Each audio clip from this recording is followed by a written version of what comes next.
Hi, Dr. Ariane from the Movement Paradigm. Today, we are going to explore fascia, trauma, and emotions and interoception, our body's landscape.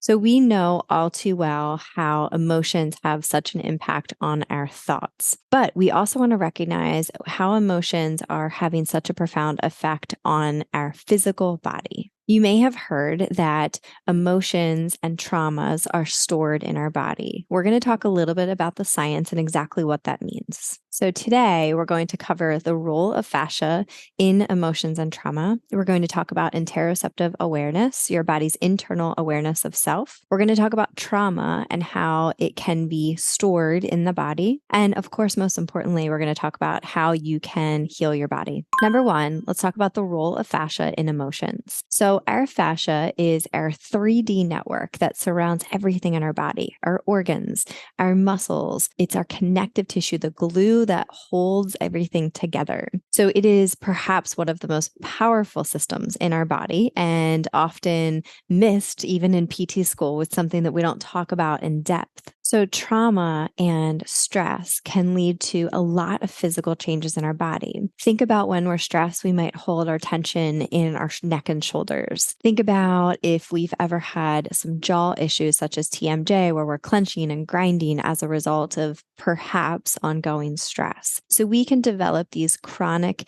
tension patterns, for example. And when we think about the fascia, it has to be elastic, but it also has to create tension. So we call that tensegrity. And when we have these altered patterns, we can change our fascial tissue. So, for example, if our tissue is supposed to be elastic, so it's supposed to move freely, but it's also meant to create tension, when we have this altered pattern for a long time, you can think of it as an analogy, think of a knot in a rubber band. If we just keep pulling the rubber band tighter, the knot is still there. And so in our fascial tissue, we can create these patterns, these restrictions, which can ultimately cause pain, which can ultimately cause some kind of dysfunction, movement dysfunction, and so on. So lastly, as it relates to fascia is our force transmission system. And so when this system is altered, through surgery, through some type of adverse event, through some type of injury,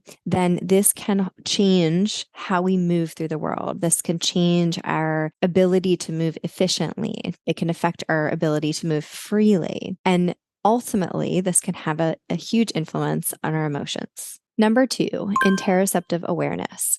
So, interoception is essentially our internal awareness of self. It is giving our brain information about things like pain and temperature. And when we're thinking of interoceptors, that's actually a specific mechanoreceptor that is located in the fascial tissue and primarily in the viscera.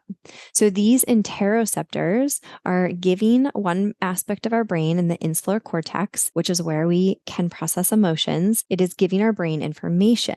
So if we now think about the fascia, and it's this 3D network in our body, and now we've recognized that we have lots of interoceptors in our fascia, then you can see the impact that this is going to have on our emotions and our physical being. So number three is trauma and its emotional imprints on the body. When we have experienced trauma in our lives, and that could be unique to each and every one of us and how we perceive what is traumatic, this can interrupt the interoceptive processing that happens between our body and our brain. So what can happen is ultimately one of two things. To simplify it, is that we could become in a more hyper vigilant state where we become almost hyper aware of our sensations. So for example, in the case of chronic pain, which is associated with trauma, is that our brain is sensitized. So it's detecting pain all the time. So think of it like a hypersensitivity. And it can also have the opposite effect where we're more in a hypoarousal state where we feel kind of numb or depressed or stuck. And so in this case, we can have a different interpretation of our bodily signals where we might intentionally tune them out, for example.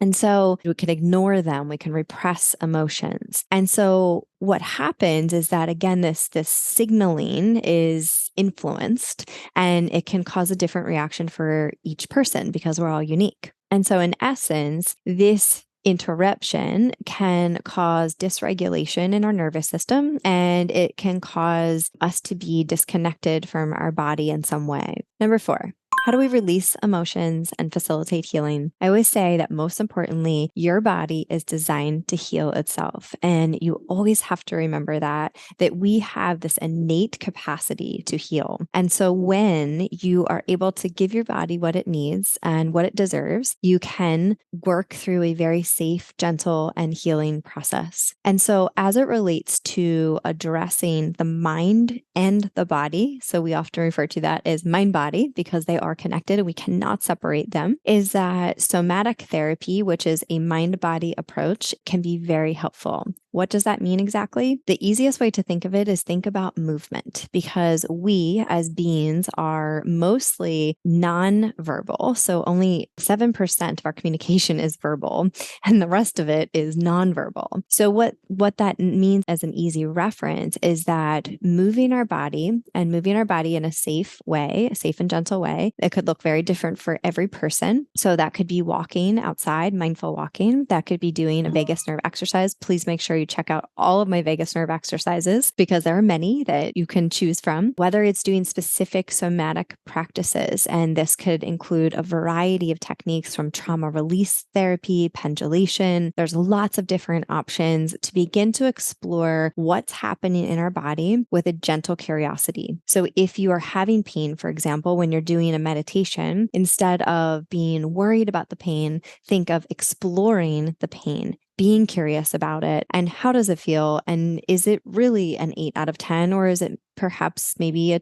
2 out of 10? Can you dial the pain down? Can you change it? If your hip feels tight in a position, can you manage it? Can you explore it? So we want to think of addressing this mind-body approach in a very, again, I can't say this enough, gentle and safe way, but beginning to understand these bodily sensations, understand how our fascia, which is what I referred to a lot today, is a huge aspect of our emotional being. And so when we can move our body in a authentic way, whatever that might mean for you, that could be dancing, that could be animal flow, that could be walking, whatever that means for you, can be super effective in managing your emotions. Somatic therapy is very different than talk therapy, but as I mentioned, it's not one is better than the other, they're just different. And as we think about how we are and where our emotions are influenced in our nervous system, movement is a great way to begin to address that. So I hope this was helpful. If it was, give it a like, give it a share. And of course, make sure to subscribe to our YouTube channel, The Movement Paradigm, for weekly tips on mindset, nutrition, and movement. And if you need help with your own journey, we would love the opportunity to help. So please reach out.